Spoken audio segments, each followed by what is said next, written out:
both sides hunker down for the winter.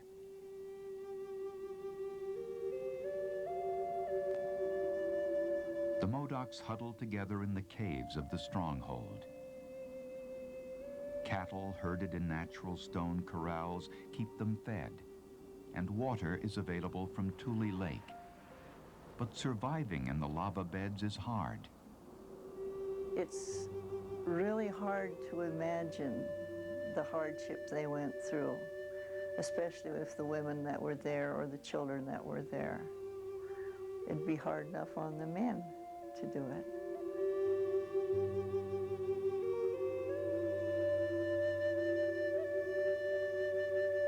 Who knows what a person can do when they're fighting for their life? Not only their life, but life of the rest of the women and children.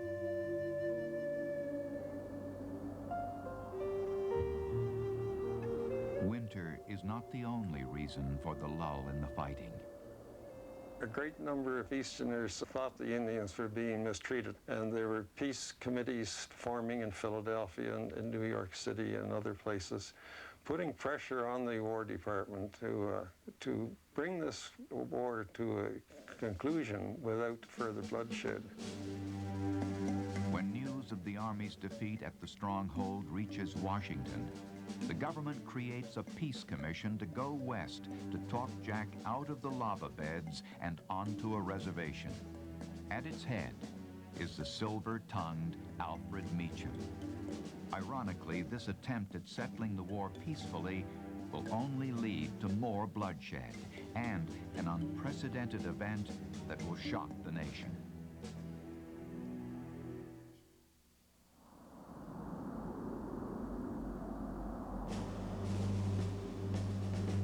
April 1873. The Federal Peace Commission has been in Modoc country since the third week in February. Colonel Gillem now has 700 men under his new command. The Modocs are alarmed by the large tightening cordon of troops. But at this point, the war is one of words, each side attempting to negotiate but getting nowhere. What the Modocs wanted is what they had always wanted, a reservation on Lost River. This was the bottom line. This was Jack's terms.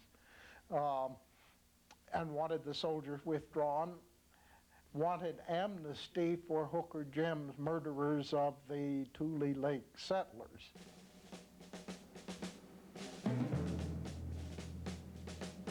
The most powerful of the peace commissioners is an unofficial one, General Edward R.S. Canby. Not trusting Meacham, Army Chief William Tecumseh Sherman has asked Canby to take over the peace talks. A Civil War hero and acting head of the military division of the Pacific, Canby prides himself on his ability to deal with Native Americans. But the Modocs defy his self-professed diplomatic skill. They are the strangest mixture of insolence and arrogance that I have ever seen, even among Indians. They have no faith in themselves and have no confidence in anyone else. Treacherous themselves, they suspect treachery in everyone.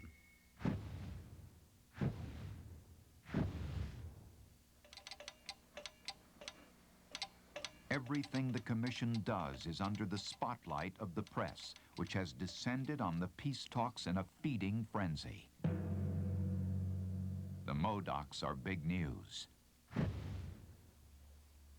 I think another element that gradually took shape as the newspapers developed this story was, at least in the East, kind of a public fascination and then sympathy for the underdog.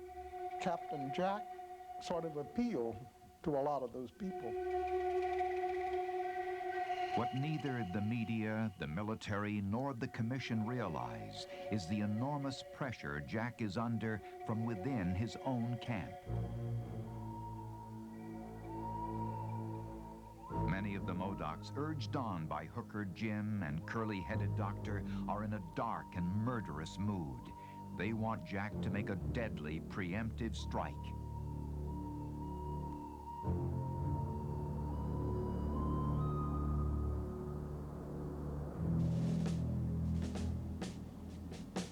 General Canby agrees to a new negotiating session with the Modocs.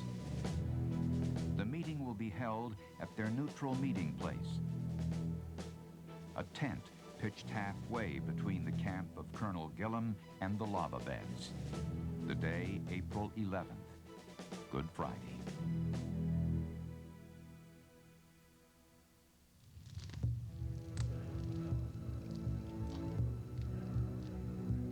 The night before the meeting, the Modocs hold a council before the rostrum outside Captain Jack's cave. Jack urges restraint, but is shouted down.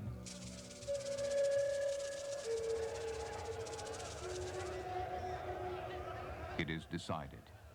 The peace commissioners must be assassinated. If they die, the soldiers will be scared and go away. When Jack resists, he is ridiculed and humiliated.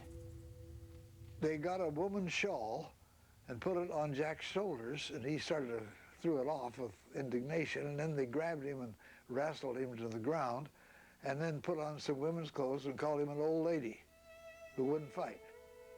And it was hard in his pride. So he says, well, if you want to do it, we'll all get hanged, he said, but I'll lead you. We'll do it. The decision made, Jack is reluctant and melancholy.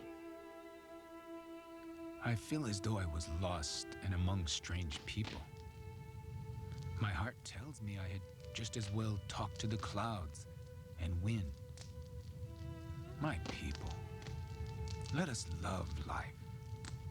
Let us not walk into the jaws of death. Death will come to us soon enough.